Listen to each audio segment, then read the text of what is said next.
তুমি যদি ক্লাস 9-এ এক ফোঁটাও পড়াশোনা না করে থাকো তাহলে ক্লাস 10-এ উঠে কিভাবে কামব্যাক দিবা সেটার একদম ডিটেইলড বিস্তারিত মাস্টার প্ল্যান দিব আমরা আজকের এই ভিডিওতে। ক্লাস 8 থেকে 9-এ উঠলে আমাদের বিজ্ঞান ভাঙে, 4টা সাবজেক্ট হয়, সাবজেক্টের সংখ্যা অনেক বৃদ্ধি পায়, পড়াশোনার পরিমাণ অনেক বৃদ্ধি পায় এবং কয়েকদিন পরে আমরা আমাদের জীবনের one of the biggest board exams participate করে স্কুল থেকে বের হয়ে যায়। সো 9-এ অনেকে পড়াশোনা না করলেও ক্লাস 10-এ উঠে একটা রিভেলেশনস কাজ করে যে আমার এখন একটা হিউজ কামব্যাক দিতে হবে। এবং 9-এ মেজরিটি মানুষজনই কিন্তু পড়াশোনা করে না এবং এটা খুব কম, হয়তো বা হাতে গোনা কিছু মানুষজন বাদে কিন্তু 9-এ সবাই সিরিয়াস হয় না যে সিরিয়াসনেসটা 10-এ কাজ করে। সো আজকের এই ভিডিওটা পুরাপুরি দেখবা, 1 সেকেন্ডও বাদ দিবা না। ভিডিওটা একটু লং হইতে পারে কিন্তু আমি তোমার each and every subjects, each and every point, each and every detail নিয়ে কথাবার্তা বলবো। আমার পরিচয়, আমি দিনাজপুর জেলা স্কুলের ফার্স্ট বয় ছিলাম একটা না অনেক দিন এবং আমি পরবর্তীতে এইচএসসিতে বোর্ডে ফার্স্ট হয়েছি, পূর্ণ ভার্সিটিতে চান্স পেয়েছি এবং বুয়েটে পড়াশোনা করছি। ঠিক আছে? সো আমি জানি আমি কি বলতেছি। চলো আমরা শুরু করি। সো আমাদেরকে যখন ক্লাস 9 থেকে 10-এ কামব্যাক দিতে যাবো আমাকে প্রথমে বুঝতে হবে, প্রথমে একটা বিলিফ সিস্টেম আমাদের লাগে, বুঝছো? বিলিফ সিস্টেম যে তোমাদের যে 9-10-এর যে সিলেবাস যত বড় তোমার কাছে লাগতেছে, তুমি যখন এইচএসসিতে উঠবা এর চেয়ে প্রায় তুমি নিম্নে করে হইলেও 100 গুণ বেশি বড় একটা সিলেবাস পড়বা। সো তোমার কাছে যে সিলেবাসটা বড়, এটা অ্যাকচুয়ালি জাস্ট একটা মাইন্ডসেট। তোমার সিলেবাসটা টু বি অনেস্ট অনেক ছোট, মানে ছোট বলতে গেলে অনেক অনেক ছোট। এইচএসসির একটা চ্যাপ্টারে এই পরিমাণ কন্টেন্ট থাকবে। সো তোমার ভয় পাওয়ার কিছু নাই। If I am realistically speaking, তুমি যদি জাস্ট 6 মান্থস মানে ম্যাক্সিমাম, এটা হলো ম্যাক্স 6 মাস একটানা ডেইলি ম্যাক্সিমাম গেলে 10 ঘন্টা নিজে পড়ো, মানে তোমার সুন্দর মতো প্রাইভেট কোচিং স্কুল বাদ দিয়ে 10 আওয়ার্স তুমি যদি নিজে পড়ো 6টা মাস, তাহলে তোমার এই সিলেবাস 2 বার শেষ হবে। একবার না, 2 বার শেষ হবে। ঠিক আছে? সো 6 মাস টাইম যদি তোমার হাতে থাকে তাহলে 10 ঘন্টা, যদি টাইম আরো কম থাকে টাইম, পড়াশোনার টাইমটা আরো বাড়াইতে হবে। এই তো সিম্পল হিসাব। অর্থাৎ তোমাকে সিম্পলি এটা বিলিভ করতে হবে যে তোমার সিলেবাসটা কমপ্লিট করা পসিবল। এটা আমি তোমাকে অ্যাসিউরিটি দিচ্ছি ইনশাআল্লাহ। আমরা এরকম অসংখ্য স্টুডেন্ট পাইছি যারা লিটারালি টেস্টের আগে পড়েও কামব্যাক দেয়। কিন্তু মনে রাখতে হবে কামব্যাক দেওয়ার, যদি তুমি ভিডিওটা দেখে থাকো তার মানে তুমি এখনই কামব্যাক দিতে চাও। কামব্যাক দেওয়ার সবচেয়ে রাইট টাইম হলো রাইট নাও, যে কথাটা আমি অলওয়েজই বলি। হ্যাঁ? সো তোমাকে যদি আজকে থেকে ডিসাইড করো মোটামুটি 6 মাসের মধ্যে তোমার প্রত্যেকটা সাবজেক্ট কমপ্লিট করে ফেলা সম্ভব এসএসসির জন্য। দ্বিতীয় যেই পয়েন্টটা আমাদেরকে এখানে মাথায় রাখতে হবে সেটা হলো যে আমরা যখন আমাদের বলি যে 9-এ কিছু পড়ি নাই, 10-এ আমি শেষ করতে চাই। 9-এ কিছু পড়ি নাই কথাটা আসলে সত্য না। 9-এ আমি কিছু হইলেও পড়াশোনা করছি। সো আমার ব্রেন সবসময় প্যানিক মোডে থাকে। এটার রিজন হলো যে আমি অ্যাকচুয়ালি জানিও না আমি কোথায় আছি। ধরে নাও তুমি পানিতে পড়ে গেছো, তুমি বাঁচার চেষ্টা করতেছো, সাঁতার চেষ্টা করতেছো। বাট তুমি কখনোই যদি না জানো যে পাড়টা কোন দিকে, তাহলে কিন্তু তুমি সামনের দিকে আরো অথই পানির দিকে আগাবা, নদীর আরো মাঝখানে যাবা। সো তোমাকে আগে অ্যাসেস করতে হবে যে আমার পাড়টা কোন দিকে, আমার অ্যাকচুয়ালি পড়া হয়েছে কোন দিকে। এটা হলো তোমার প্রথম স্টেপ। সো এই ভিডিওটা শেষ করার পরে তোমার টেবিলে যাবা, তোমার সবগুলা বই বের করবা, তোমার একটা খাতা কলম বের করবা, করার পরে প্রতিটা বই individually, Bangla, English, physics, chemistry, math, biology, প্রত্যেকটা বই ইন্ডিভিজুয়ালি তুমি সুন্দর মতো ওপেন করবা। ওপেন করার পরে তুমি দেখবা, প্রত্যেকটা দেখবা যে ভাইয়া আমার আসলে কি কি বাকি আছে এবং কি কি আমি পড়ছি। যেগুলা যেগুলা বাকি আছে, it can be a topic, ঠিক আছে, it can be a chapter, it can be some maths, it can be a total book, হইতে পারে, সমস্যা নাই। তুমি প্রত্যেকটা সাবজেক্ট নিয়ে ইন্ডিভিজুয়ালি বসে তুমি এগুলো লিখবা, রাইট ইট ডাউন, এবং একটা সুন্দর ছক বানাবে। যেমন ধরো একটা পেজ তুমি এখানে নিলা, পেজ নেওয়ার পরে এখানে তুমি লিখলা ফিজিক্স, ফিজিক্সের পরে প্রথম চ্যাপ্টার ধরো গতি লিখলা, গতির কি কি বাকি তুমি লিখলা। ঠিক আছে? এভাবে সময় নিয়ে প্রত্যেকটা সাবজেক্ট লিখবা। দেখার পরে দেখবে যে তোমার প্যানিক অলরেডি হাফে নামে আসছে, জাস্ট লেখার কারণে, হাফে নামে আসছে। এরপরে আমরা কি করব, আমরা একটা ডেডলাইন বেসড রুটিন বানাবো। এইটা হলো আমাদের গেম চেঞ্জার। দেখো মেজরিটি মানুষজন কামব্যাক দিতে পারে না, কারণ দেখো তুমি আগে যেমনে পড়ছো অমনি যদি পড়ো এবং এবার ডিফারেন্ট রেজাল্ট আশা করো তাহলে তো হবে না। সো এইবার তোমার ব্রেনকে একটা ফিক্সড টাইমলাইন দিয়ে দিতে হবে যে বস আমাকে এইটুকুর মধ্যেই পড়াশোনা করতে হবে, এই চ্যাপ্টারের জন্য এইটুকু।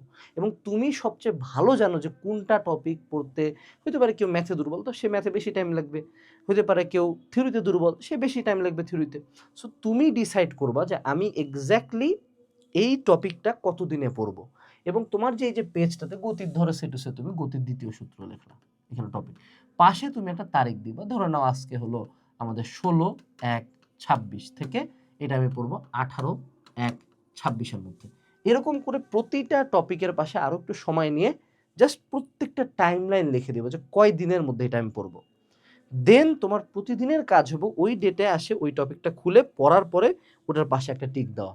জাস্ট সিম্পলি যদি তুমি এই কাজটা করো, তুমি বিলিভ করতে পারবা না যে তুমি কত র‍্যাপিডলি শেষ করতে পারবা এবং তোমার নিজের 100% সম্বন্ধে তোমার আইডিয়াও নাই। সো তুমি জাস্ট এই কাজটা ১ম এ করবা যে একটা কি বাকি আছে সেটা লিখবো এবং সেটার পাশে একটা ডেডলাইন বেসড রুটিন এবং এর মধ্যে খেলা হবে এটা যে যদি আমার মৃত্যু হয়, মৃত্যু বাদে আমি কোনোভাবে আমার এই টপিকটা শেষ করা থেকে সরবো না। সকাল থেকে দরকার হলে রাত পর্যন্ত পড়বো, বাট এই যে চ্যাপ্টার, এই টপিক বা যা আমি লিখছি আজকের দিনের জন্য এটা আমাকে কমপ্লিট করতেই হবে by hook or by crook. Clear? আচ্ছা, তৃতীয় যে পয়েন্ট সেটা হলো দেখো আমরা কেন কামব্যাক দিতে পারি না বা আমরা ইন দ্য ফার্স্ট প্লেস প্রথমেই তোমার কেন 9 নিয়ে পড়া হয় নাই, 9 কেন তুমি এতটা খারাপ করলা, তোমার টপ 10-এ থাকার কথা, তুমি সিরিয়ালেও আসতে পারো নাই, হ্যাঁ কোনো মতন টাইনে টুনে পাস করছো বা ফেল করে বসে আছো। সো তোমাকে আগে সোর্সেস ফিক্সড করতে হবে। প্রথমত তোমাকে একটা জিনিস কমাইতে হবে, সেটা হলো ফোন। তোমার মোবাইল ফোনে সোশ্যাল মিডিয়া অনেক কমাই দিতে হবে, এটা হলো প্রথম কাজ। এটা যতদিন থাকবে পড়াশোনা হবে না। দ্বিতীয় যে জিনিসটা ফিক্স করতে হবে তোমার টিচার্স বা কোচিং। তুমি বাইরে অফলাইনে কোথায় কোথায় পড়ো, কোন টিচার অ্যাকচুয়ালি ভ্যালু অ্যাড করে, কোন কোচিং অ্যাকচুয়ালি ভ্যালু অ্যাড করে, এগুলো বসে বসে ফিক্স করো, ডিসিশন করো। যা ভ্যালু অ্যাড করে না, যেই টিচার যেই কোচিং, সেটা সাত সাত লাথি মারে ফেলাই দিবা। সেখানে যদি 1 লাখ টাকাও দিয়ে থাকো, বাঙালির মতো মেন্টালিটি হবে না যে টাকা যেহেতু দিছি গু আমি খাবোই, গু দিলেও খাইতে হবে। টাকা যেহেতু দিছি টাকা চলে যেতে পারে, কিন্তু রেজাল্টটা তো আমার বারবার আসবে না, এই টাকা আমি কামাই নিতে পারবো পরে ভালো রেজাল্ট করলে, রাইট? সো তুমি টিচার এবং কোচিং ফিক্স করবা। ৩ নাম্বার যেটা, সেটা হলো তুমি যদি আমার ভিডিও দেখে থাকো তার মানে তুমি অনলাইনে পড়াশোনা করো, তুমি অনলাইন প্ল্যাটফর্মও ফিক্স করবা। এখন দেখো তোমরা 9-এ পড়াশোনা করো নাই, এখন 10-এও যদি তুমি ওই 9-এর মতো স্লো আগাও, 10-এ শুধুমাত্র যে তোমার হাফ ইয়ারলি ইয়ার ফাইনাল আছে তা না, তোমার প্রি টেস্ট আছে, টেস্ট এক্সাম আছে, তারপরে তোমার রিভিশন দিতে হবে, তারপরে তুমি এসএসসি পরীক্ষায় বসবা। অর্থাৎ 9-এর টাইমলাইনটা 1 ইয়ার খুব স্মুথ, কিন্তু 10-এর টাইমলাইনের 1 ইয়ার একদম চুটকিতে গায়েব হয়ে যাবে। সো তোমাকে র‍্যাপিডলি আগাইতে হবে, র‍্যাপিডলি। এখন তুমি যদি আবারও লাইভ ক্লাসের অপেক্ষায় থাকো, দেখা যাবে আবারও 4 মাস গেছে, তোমার চ্যাপ্টার পড়া হয়েছে 3টা। কারণ যে তোমাকে পড়াচ্ছে সে হেলে ধুলে 2 বছরেই সিলেবাস শেষ করবে। কিন্তু তোমার টার্গেট নিতে হবে তোমাকে এটা 6 মাসের মধ্যে আমরা সিলেবাস শেষ করব। সো 6 মাসের জায়গায় আমার সর্বোচ্চ আমি 8 মাস নিতে পারি, 9 মাস নিতে পারি। তার মানে তোমাকে এমন একটা সোর্স থেকে পড়াশোনা করতে হবে অনলাইনে, যেখানে অলরেডি সবগুলা সাবজেক্টের ক্লাস দেওয়া আছে এবং তুমি তোমার রুটিন অনুযায়ী ওই স্পেসিফিক সাবজেক্টের ক্লাস করবা। এক্ষেত্রে তোমার একটা খুব সুন্দর অপশন হইতে পারে ইনফিনিটি স্কুল। ইনফিনিটি স্কুলের যে কোনো এই একাডেমিক প্রোগ্রামে এনরোল যদি করো, তুমি প্রত্যেকটা সাবজেক্টের প্রত্যেকটা চ্যাপ্টারের ডিটেইলড একাডেমিক ক্লাস পাবা, সেই সাথে CQ solving class, test solving class, এগুলো আছেই। বাট ওই একাডেমিক ক্লাসগুলো তুমি যেদিন যে ডেডলাইন অনুযায়ী বসে করে ফেলবা, তোমার কাজ শেষ। এই কোর্সের সাথে তুমি মাস্টার প্ল্যান, রুটিন পাবা, দাগানো বই পাবা, এক্সামস পাবা, এভরিথিং পাবা। আমাদের টিচারদের কমিউনিটি সাপোর্টও আছে। সো যারা এনরোল করতে চাও তোমরা অবশ্যই ডেসক্রিপশন বা কমেন্টের লিঙ্ক থেকে এনরোল করবা। এইটুকু আমি তোমাকে অ্যাসিওর করতে পারি, তুমি এখন এনরোল না করলেও তোমার হাফ ইয়ারলি ইয়ার ফাইনালের আগেও ঘুরে উল্টে আসে এই সেম কোর্সই করতে হবে, কিন্তু তখন তোমার হাতে টাইম আরও কমে আসবে। So it's better to make a choice now then late. এক্ষেত্রে একটা কুপন আমি তোমাকে দিতে পারি যে SC20, এবং তুমি চাইলে আমাদের কোর্সের সাথে একটা সার্টেন অ্যামাউন্ট অফ ফি বা ফ্রিতেই আমাদের এই যে অল ইন ওয়ান মাস্টার বুক, যেটা যেখানে এক মলাটের ভিতরে তোমাদের 9-10-এর প্রত্যেকটা সাবজেক্টের গাইড বই দেওয়া আছে, এটাও ফ্রিতে পাইতে পারো, সাথে এক্সাইটিং গিফটসও আছে। সো অবশ্যই এনরোল করে ফেলবা ডেসক্রিপশন থেকে। আচ্ছা, এখন অনলাইন প্ল্যাটফর্ম ফিক্স করার সাথে আমার আরেকটা জিনিস ফিক্স করতে হবে, সেটা হলো আমার ফ্রেন্ড সার্কেল। দেখো আমরা অনেক সময় ভুলে যাই যে আমাদের আশপাশের মানুষজন যে আমাদের উপর কতটা ইম্প্যাক্ট রাখে। তোমার আশপাশে যদি 4টা ফেলুয়া পার্টি থাকে যাদের রোল তোমার মতোই পিছনে, তুমি কখনো ভালো হইতে পারবা না। সো ইটস বেটার যে তুমি কোনো ফ্রেন্ডই না রাখো রাদার দেন খারাপ স্টুডেন্টদের সাথে বেড়ানো। শুনে খুব খারাপ লাগতে পারে, বাট বেটার হওয়ার জন্য ট্রাই করো একটু বেটার ফ্রেন্ড সার্কেলে মুভ করার জন্য। তোমার যে বন্ধু সারাদিন আড্ডা মারে ঘুরে বেড়াচ্ছে তাকে রিজেক্ট করো। লাস্ট বাট নট লিস্ট, যেটা নিজেকে ফিক্স করতে হবে, সেটা হলো নিজের লাইফস্টাইল। হ্যাঁ, দেখো তুমি সারাটা দিন বাড়ির মধ্যে বসে থেকে ফাস্টফুড খাও, ফোন চালাও, বিভিন্ন বাজে অভ্যাসের সাথে জড়িত, তুমি বিভিন্ন বাজে ছবি দেখো, ভিডিও দেখো, এইটা দিয়ে আসলে কামব্যাক হবে না। আমি তোমাকে পড়ার টেকনিক বলতে পারি, বাট তোমার যদি গোড়ায় গলত থাকে বাবা, তুমি জীবনে কামব্যাক দিতে পারবা না। সো গোড়ায় গলতটা ফিক্স করার চেষ্টা করো। সো সোর্সেস আমরা ফিক্স করলাম, এবং আরও একটা জিনিস মনে রাখতে হবে, সেটা হলো আমাকে বইও ফিক্স করতে হবে। তোমার টেবিলে তুমি তাকায় দেখো 14 ভরি বই তুমি কিনে রাখছো, যার মধ্যে মেজরিটি তুমি হাতেও নিয়ে দেখো না। সো এমন কোনো বই কিনো যেটা সাইজে ছোট এবং যেটা থেকে অ্যাকচুয়ালি সবই পড়তে পারবা। যেমন আমাদের মাস্টার বুকের মেথোডোলজি কি, এক বইতে সব কিছু। তারপরে তুমি আরেকটা জিনিস রাখতে পারো নিজের কাছে, সেটা হলো আমাদের এই যে এই সুন্দর একটা বই আছে, QNA SSC suggestion with solution. একেবারে প্রত্যেকটা চ্যাপ্টার সাজেশন আছে, বিগত বছরের সিকিউ আছে, সলিউশন আছে। এটা করলে মোর দিন ইনাফ। এই দুইটা বই টেবিলে রাখলে আমার মনে হয় না বোর্ড বইয়ের বাইরে আসলে আর কিছু লাগে, but it's the rest is up to you, তুমি করবা কিনা। এরপরে আমাকে একটা setting up a target exam. দেখো মানুষের ব্রেন সবসময় আসলে একটা জিনিস চায়, সেটা হলো ডোপামিন। ডোপামিন আমরা পাই হলো সাকসেস থেকে। সো আমরা একটা এক্সাম টার্গেট করবো, হইতে পারে এটা হাফ ইয়ারলি। আমার সাজেশন হলো অলওয়েজ এই এক্সামটা হাফ ইয়ারলি হওয়াটাই বেটার। হ্যাঁ, হাফ ইয়ারলি। হ্যাঁ, হইতে পারে যে তুমি এটাকে ইয়ার ফাইনালও ধরতে পারো, তোমার টেস্টও ধরতে পারো, এনিথিং গোস। যে কোনো একটা এক্সামকে তুমি ফিক্সড টাইমলাইন ধরে তোমার নিজেকে একটা জিনিস বলবা যে যদি মৃত্যু হয় এটা বাদে অন্য যে কোনো কেসে এই এক্সামে আমি স্কুলের টপ 10-এ ঢুকবো। টপ 10 না টপ 3-তে ঢুকবো, ঢুকতে হবে। এবং ওটার আগে যত ভয়ানক রকম পড়াশোনা করার লাগে তুমি সেই ভয়ানক পড়াশোনাটা করবা। ঠিক আছে? সো এইটা হলো আমাদের তৃতীয় যে পয়েন্টটা। যদি কোনো কারণে আমরা এই এক্সামটাতে গুড রেজাল্ট আনতে পারি, তুমি বিশ্বাস করো তুমি এসএসসিতে ফাটাই দিয়ে আসবা। কারণ তখন তোমার ব্রেন বুঝছে যে আমি যদি এফোর্ট দেই আমি এখানে আউটপুট পাইতে পারি। সো ওইটাতে ইউজ টু হয়ে যাবে, ওইটাতে অ্যাডিক্টেড হয়ে যাবে। এরপরে আমাদের আরেকটা জিনিস লাগবে, সেটা হলো daily study plan, not a routine. অর্থাৎ আমরা যে ডেইলি 10 ঘন্টা পড়তে যাচ্ছি, এখন তোমরা অনেকে স্কুলে যায় ঘন্টার পর ঘন্টা টাইম ওয়েস্ট করো, এক কোচিং থেকে আরেক কোচিং, অনলাইনে ফোন চালানো, হ্যান ত্যান। অর্থাৎ তোমার ডেইলি যদি তুমি টাইম ওয়েস্টেজটা হিসাব করো, ইউ উইল বি অ্যামেজড যে তুমি 10 ঘন্টার 10 ঘন্টার বেশি টাইম ওয়েস্ট করো। সেটাকে তোমার রেগুলার টাইম লাইন আনতে হবে। সো হইতে পারে একটা ডেইলি স্টাডি প্ল্যান, বলছে নট রুটিন, মানে কি তুমি টাইম ফিক্স করবা না। তুমি ধরে নিবা যে আমাদের মর্নিং আমি কি করব, আমি কোর্স থেকে ডিটেল যে আমার টপিকটা আছে সেই টপিকটার উপর আমি ক্লাস করে ফেলবো।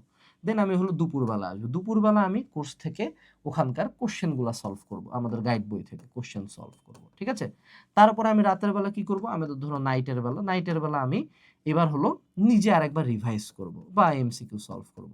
তারপর ধরো তুমি ম্যাথে দুর্বল, তুমি রাত মনে করো 12টা থেকে ধরো একদম মানে ডিপ নাইট, হ্যাঁ, রাতের বেলা, তখন তুমি মনে করো রাত 12টা থেকে 2টা পর্যন্ত একটানা বসে বসে ম্যাথ করলা। এটাকে বলা হচ্ছে হলো ম্যাথ আওয়ার। আমি এটা পার্সোনালি সাজেস্ট করি যারা ম্যাথে দুর্বল আছো আমার মতো, যে ডেইলি 1 থেকে 2 ঘন্টা টাইম রাখা, যে টাইমটাতে শুধুমাত্র আমরা ম্যাথ করব। ঠিক আছে? আচ্ছা, এরপর আসো, সেটা হলো স্ট্রং অ্যান্ড উইক সাবজেক্টস। দেখো আমরা মানুষ, আমাদের প্রত্যেকের পছন্দ আছে, প্রত্যেকের স্ট্রেংথ আছে, উইকনেস আছে। হইতে পারে কেউ ফিজিক্স ম্যাথে ভালো, হইতে পারে অন্য কেউ বায়োলজি কেমিস্ট্রিতে ভালো, হইতে পারে কেউ বাংলা বিডিএসে ভালো। সো তোমার স্ট্রং সাবজেক্ট এবং উইক সাবজেক্ট অলরেডি তুমি জানো। তুমি কোন সাবজেক্টটা আগে শেষ করবা বলো দেখি? তুমি অবশ্যই তোমার স্ট্রং সাবজেক্টগুলো আগে শেষ করবা, এটা আগে। এখন বলতে পারো ভাইয়া স্ট্রংটা পরে করা উচিত না, না। কারণ তুমি যখন স্ট্রং সাবজেক্টের টপিকগুলো পড়বা, তুমি ঠাক ঠাক ঠাক ঠাক করে দ্রুত টপিকগুলো আগায় যাবে। ঠিক আছে? এবং তোমার ব্রেন দেখতেছে যে আরে আমি তো একটা 10 পেজের গ্যাপ প্ল্যান বানাইছিলাম, যে এগুলো আমার বাকি, এগুলো আমি দেখি খুব দ্রুত কমপ্লিট হয়ে যাচ্ছে, তখনও সাহস পাবে। এবং স্ট্রং টপিক আগে পড়লে এটা অনেক দিন পর্যন্ত মনে থাকবে, রাদার দেন উইক টপিক বা weak chapters, weak subjects. So তুমি স্ট্রং সাবজেক্টগুলো আগে শেষ করবা, দেন পরবর্তীতে উইক সাবজেক্টসগুলো বানাবা। তুমি যে ডেডলাইন রুটিন বানাবা সেটা যাতে এই জিনিসটা ইনকর্পোরেটেড থাকে। এর পরবর্তীতে আমাকে আরেকটা জিনিস মনে রাখতে হবে, যে যদি আমার এমন হয় যে আমি একটা চ্যাপ্টার পুরাপুরি পড়ার মতো মেন্টাল এনার্জি পাচ্ছি না বা সময় নাই, আমাকে এটাও মনে রাখতে হবে যে একটা চ্যাপ্টারে সব জায়গা থেকে কোশ্চেন আসে না, আসবেও না। সব ম্যাথ ইম্পর্টেন্ট না, সব উপপাদ্য ইম্পর্টেন্ট না, সব বিজিএস এর কোশ্চেনের উত্তরও ইম্পর্টেন্ট না। So I have to B specific যে আমাকে মিনিমাম কতটুকু পড়তে হবে। সেক্ষেত্রে তুমি যদি একটা চ্যাপ্টারের অ্যানালাইসিসটা কমপ্লিট করে রাখো এখন থেকেই, তোমাদের কাছে এসএসসি সাজেশন এটাও কোর্সে দেওয়া আছে, এই সাজেশন থেকে তুমি সিম্পলি যে কয়টা টপিক ইম্পর্টেন্ট, আমরা চ্যাপ্টার ওয়াইজ টপিক দিছি, চ্যাপ্টার ওয়াইজ সিকিউ দিছি, তুমি ওই টপিকগুলো অ্যাটলিস্ট মিনিমাম পড়ে রাখো। তুমি যদি কোনো টপিক শেষ করতে চাও, ধরো তোমার এটা শেষও হয় না এবং এটা ইম্পর্টেন্ট, ওটা আগে পড়ো। সো যদি কোনো একটা চ্যাপ্টার একদম নতুন থাকে এবং তুমি চাচ্ছ একদম র্যাপিড রেজাল্টস, তাহলে এসএসসি সাজেশন ওই চ্যাপ্টারে যে কয়টা টপিক ম্যাথ বা যা দেওয়া আছে সেগুলো আগে পড়ে ফেলো। এটা তোমাকে 1000 টাইমস আগায় রাখবে। এবং তুমি কম পড়তেছো ঠিক আছে, বাট যা পড়তেছো সেটা তোমার পরীক্ষায় তুমি পাবা। ইভেন তোমার স্কুলের যে কোনো পরীক্ষা, কোচিংয়ের যে কোনো পরীক্ষায় তুমি এসএসসি সাজেশন ফলো করে যেতে পারো। অথবা তোমাদের এই আমাদের যে গাইড বই, প্রত্যেকটা গাইড বইতে আমরা কিছু সার্টেন এমসিকিউ দিছি, কিছু সার্টেন সিকিউ দিছি, ঠিক আছে? এই কয়টাই করে যাও, তুমি যে কোনো পরীক্ষায় পার হয়ে যাবা। মুদ্রা কথা হইলো যে যদি আমি বেশি না পড়তে পারি, এবং বেশি আমি পড়তে পারবো না, নাহলে আমার তো অবশ্যই 9 সিলেবাস শেষ হয়ে যেত, 10 উঠতে আমার এত ঝামেলা হইতো না। মিনিমামটা পড়ো। মিনিমামটা কি? মিনিমামটা হলো যেগুলা প্রিভিয়াস ইয়ারের কোশ্চেন এবং যেগুলো আমাদের ইম্পর্টেন্ট, ঠিক আছে? এর পরবর্তীতে আমরা যেটা জানবো সেটা হলো আমরা প্রতিটা সাবজেক্ট আসলে কিভাবে পড়বো। আমি যদি বাংলা প্রথম পত্রের কথা বলি, আমাকে যে কোনো জায়গার মূল ভাবটা পড়তে হবে, পাঠ পরিচিতি পড়তে হবে এবং আমাদের গাইড থেকে এমসিকিউ পড়তে হবে। অর্থাৎ আমাদের যে অল ইন ওয়ান মাস্টার বুকটা আছে, এখান থেকে বাংলার এমসিকিউ পড়ে যাবা এবং মূল ভাবটা পড়বা। আলটিমেটলি তুমি বানাই লিখবা। বাংলা দ্বিতীয় পত্রের ক্ষেত্রে আমাকে মূল বই রিডিং দিতে হবে, এই নিয়ে কোনো সন্দেহ নাই। এবং সেই সাথে আমাদের এই এমসিকিউ বইতে যে এমসিকিউগুলো আছে, রিটেন পার্ট আমরা আলটিমেটলি বানাই লিখবো। ইংলিশ ফার্স্ট পার্ট এবং সেকেন্ড পার্ট, এটা হলো মজার ব্যাপার। English first part second part কখনো রুল পড়ে মিনিং পড়ে কখনো কাজে দিবে না। English first part second part is all about model test. তুমি একবার রুল পড়ো, একবার আমাদের কোর্স থেকে একটা ক্লাস করার পরে কন্টিনিউয়াসলি শুধু মডেল টেস্ট দিবা। আমি যেটা করতে বলবো সেটা হলো উইকে অ্যাটলিস্ট 1 থেকে 2 দিন বা 3 দিন ইংলিশে একটা করে মডেল টেস্ট দেওয়া। তুমি যত বেশি মডেল টেস্ট দিবা তত তোমার জন্য বেটার হবে, ঠিক আছে? এর পরবর্তীতে আসো আমাদের ফিজিক্স। ফিজিক্সের ক্ষেত্রে আমাদেরকে ম্যাথগুলা খুঁজে বের করতে হবে। ম্যাথের ক্ষেত্রে আমাদের টাইপ ইম্পর্টেন্ট, অর্থাৎ টাইপ ওয়াইজ ম্যাথ করা। এটার আসলে মেইন থিমটা কি? তুমি দেখো যে ফিজিক্সের কিন্তু যত থিওরি আছে তোমাদের সব জায়গা থেকে ম্যাথ আসে না। হ্যাঁ, ফিজিক্সে খুবই স্পেসিফিক কিছু টপিক থেকে তারা ম্যাথ দেয়, কিছু ম্যাথই পেঁচায়। সো তুমি যদি ফিজিক্সের ম্যাথগুলো এইচএসসির মতো করে চিন্তা করো যে টাইপ ওয়াইজ তুমি সলভ করবা, সেটা তোমার জন্য বেটার। এবং আমাদের বইতে দেওয়া আছে, কোর্সে আমরা অমনি করাইছি। সেই সাথে তুমি যেটা করতে পারো কেমিস্ট্রির ক্ষেত্রে, chemistry is all about theory, অর্থাৎ তোমাকে এটা মূল বই ভালো মতো পড়তে হবে। মূল বই ভালো মতো পড়ার পরে তোমাকে ওই থিওরিটা যাতে তুমি তোমার মতো করে লিখতে পারো, যে তোমাকে ধরো কেন এর ইলেকট্রন শক্তি বেশি, কার আয়নীকরণ শক্তি বেশি, কেন বেশি, এই জিনিসগুলো বুঝবা, বুঝার চেষ্টা করবা বেশি, এবং ইম্পর্টেন্ট টপিকগুলো আগে। জেনারেল ম্যাথ এবং হায়ার ম্যাথের ক্ষেত্রে আমাকে ম্যাথ সিলেকশন করতে হবে। মনে রাখতে হবে এই দুই সাবজেক্ট মিলায় আমার ম্যাথ আছে 1000-এর উপরে, আমার 1000 ম্যাথ জীবনে আসবে না। সো তুমি কিউএনএসি সেশনে যেগুলা ম্যাথ আছে সেগুলা করবা, উপাদ্য সম্পাদ্য স্কিপ করা শিখবা, কারণ সব যদি তুমি করতে চাও একটাও মনে থাকবে না। চলে আসলো আমাদের বায়োলজি এবং বিজিএস। এই দুইটা হলো ভাইয়া চোখ কান বন্ধ করে ঠাডা মুখস্থ এবং গাইডের এমসিকিউ, ঠিক আছে? মুখস্থের উপরে এই দুইটার কোনো ওষুধ নেই। ইসলাম শিক্ষা, এটা টোটাল মুখস্থ আমি বলবো না, এটা তুমি হলো সিকিউ প্র্যাকটিস করতে পারো গাইড থেকে, ঠিক আছে? সিকিউ প্র্যাকটিস আর বই রিডিং করবা। বই রিডিং যদি একান্ত পড়তে ইচ্ছা না করে তাহলে গাইড থেকে পড়ো, যে কোনো কিছু একটা। আর আইসিটি এটা আসলে নামমাত্র একটা সাবজেক্ট, তোমাদের এসএসসির আইসিটি যা আছে এটি পড়েও যা না পড়েও তা। একবার তুমি যদি টোটাল রিডিং দিতে পারো, তুমি এমসিকিউ সিকিউ খুব ভালো মতোই পারো। আর রিডিং দিতে পারো বা গাইড পড়তে পারো, এটাকে আসলে অত আমি কঠিন সাবজেক্ট হিসেবে ধরি না। এইচএসসিটার অনুপাতে এটা কিছুই না, ঠিক আছে? সো আমি তোমাকে প্রতিটা সাবজেক্টের কিছু ইনসাইটস দিলাম যেটা তোমার পড়ার ক্ষেত্রে কাজে লাগবে। এরপরে আমাকে এটা জানতে হবে, সেটা হলো যে আমাদের যে কোনো একটা চ্যাপ্টার কমপ্লিট করার পরে আমরা যেটা ভুল করি সেটা হলো আমরা কখনো ব্রেনকে এই ফিলিংসটাই দিই না এই চ্যাপ্টারটা কমপ্লিট। এখন তুমি কেমনে বুঝলা যে এই চ্যাপ্টারটা তোমার কমপ্লিট? তুমি বুঝো নাই, কারণ তুমি এটার উপরে কোনো এক্সাম দাও না। সো যেটা ট্রাই করবা যে একটা চ্যাপ্টার কমপ্লিট করার পরে ওই চ্যাপ্টারটার উপরে একটা সুন্দর মতো এক্সাম দিতে, ঠিক আছে? একটা সুন্দর এক্সাম যদি দাও, তুমি দেখবা যে তুমি এক্সামে যেই নাম্বারই পাও সেটা তোমার একটা কনফিডেন্স বিল্ড আপ করছে, না এই চ্যাপ্টারটা আমার কমপ্লিট। বরঞ্চ এক্সাম দিতে যে কোনো গ্যাপ পাইলে সেটুকু তুমি আলাদা করে ফিল আপ করলা। আমাদের যে এসএসসির কোর্সটা আছে এখানে তুমি স্ট্যান্ডার্ড এক্সামও পাওয়া যাবে প্রতি চ্যাপ্টারের, ঠিক আছে? প্রতি সাবজেক্টে এরকম সুন্দর এক্সামস গোছানো আছে। সো একটা চ্যাপ্টার কমপ্লিট করার পর অবশ্যই এক্সামটা দিবা। নট বিকজ কত পাচ্ছি, এটা কি পারি নাই সেটা একটু ফিক্স করবা। দেখবা যে কনফিডেন্স লেভেল বাড়ে যাবে এবং চ্যাপ্টারটা তোমার ব্রেনে মনে হবে অফিসিয়ালি কমপ্লিট। এরপরে আমরা একটা জিনিস কথা নিয়ে বলবো, যেটা হলো রিয়েল লাইফ কনসিস্টেন্সি। ধরো তুমি এত মনোযোগ সহকারে আমার এই ভিডিওটা এতক্ষণ ধরে দেখলা, দেখার পরে তুমি 7 দিন পড়াশোনা করলা, 8ম দিনে যায় তোমার আর পড়তে ইচ্ছা করতেছে না। সো 7 দিন তুমি 10 ঘন্টা করে কনসিস্টেন্টলি পড়ার পরে 8ম দিনে তোমরা যা দেখলে তোমার 2 ঘন্টা পড়া হয়েছে, কিছুই তুমি পড়ো নাই। অর্থাৎ আমাদের রিয়েল লাইফের কার্ভটা এরকম করে স্টেবল যাবে না, কিছু সময় ডাউন যাবে। বাট মনে রাখতে হবে যে একজন ভালো স্টুডেন্ট যেটা করে, সে জানে যে আমি প্রতিদিন রেগুলার পড়বো না, ও কার্ভটাকে আরেকবার উপরে নিয়ে যায়। আবার কোনোদিন সে হঠাৎ করে একটু বেশিও পড়তে পারে, কোনোদিন একটু কম পড়বে। বাট যেই পয়েন্টে ও বুঝবে যে আমি কম পড়তেছি, সেই মোমেন্টে ও কার্ভটাকে আবার উপরে নিয়ে যাবে। দ্যাট ইজ দ্য উদাহরণ or example of real life consistency. যে রিয়েল লাইফ কনসিস্টেন্সি, আমি মেশিন না, আমি রোবট না, আমি প্রতিদিন সেম পড়তে পারবো না। বাট যেই মোমেন্টে আমি বুঝবো যে আমি ডাউনফলে পড়ে গেছি, সেই মোমেন্টে আমাকে পড়াশোনাটাকে নিয়ে আরেকবার কামব্যাক দিতে হবে। এটা ১ মাসে হইতে পারে, ৬ মাসে হইতে পারে। যেই মোমেন্টে বুঝবা যে না আমি ফাঁকি দেওয়া শুরু করছি, পরের দিন থেকে আবার পড়াশোনায় ব্যাক করবা। এবং মনে রাখতে হবে যে লেগে থাকাটাই এই পুরা প্রসেসের সবচেয়ে ইম্পোর্টেন্ট ম্যাটার। অর্থাৎ তোমার যদি এসএসসি সিলেবাস তুমি ৬ মাসে শেষ করতে চাও, 10 এ ওঠা কামব্যাক দিতে চাও, তোমার এই পুরা জার্নিটা ইজি হবে না। আমি যতই তোমাকে গাইডলাইন দেই, টিপস দেই, তুমি যত আমার কোর্স নাও, বই নাও, এটা কখনো এত স্মুথ হবে না। আনলেস তুমি কন্টিনিউয়াসলি লাগে থাকো এবং সবসময় তুমি যে ইনস্ট্যান্ট রেজাল্টস পাবা, কালকে সকাল থেকে সব পড়া হয়ে যাবে, সব তুমি পারবে এমন না। বাট যদি তুমি লাগে থাকো, তোমার সুবিধাটা হবে যে তুমি ইন ভেরি শর্ট টাইম, মানে যেটাকে আমরা শর্ট টাইম বলছি সেটা বেসিক্যালি 2 to 6 মান্থ, অর্থাৎ তুমি আউটপুট পাওয়ার জন্য মিনিমাম তুমি নিজেকে ২ মাস থেকে 6 মান্থ টাইম দিবা। তুমি তারপরে দেখবা যে you are unstoppable. Last but not least, এটা হলো প্রো টিপ, ঠিক আছে? প্রো টিপ, এটা সবার জন্য না। একটা স্টাডি গ্রুপ ফর্ম করতে পারো যারা একসাথে এই কামব্যাকটা দিবে, ঠিক আছে? সো ধরো তোমরা ৫ জন বন্ধু মিলে আমাদের এরকম ৫টা কোর্স নিলা, ৫টা বই নিলা, দেন নিজের একটা হোয়াটসঅ্যাপ গ্রুপ করলা, অবশ্যই ছেলেরা ছেলেদের সাথে, মেয়েরা মেয়েদের সাথে। দেন ওখানে তোমরা ডিসকাস করো, একসাথে দেখা করে পড়াশোনা করো, একে অপরকে বুঝাও। যখন বেশ কিছু মানুষজন একটা সেম গোলে আগায়, তখন কিন্তু আরেকজন ডিমোটিভেটেড হইলো, আমি জাস্ট হিউম্যান বিং, আমি একজন সোশ্যাল জীব এবং কম্পিটিটিভ জীব দেখে ও যেহেতু পড়তেছে আমাকেও পড়তে হবে, এই মেন্টালিটিতে আগাবো। কিন্তু এই গ্রুপটা যদি আবার কয়েকজন ফাঁকিবাজ গাঞ্জাখোরের গ্রুপ হয়, তাহলে নিঃসন্দেহে তোমরা সবাই ধরা খাবা। সো এই ব্যাপারে সাবধান। ভালো স্টুডেন্টের সাথে গ্রুপ করতে পারলে 1000 টাইমস বেটার।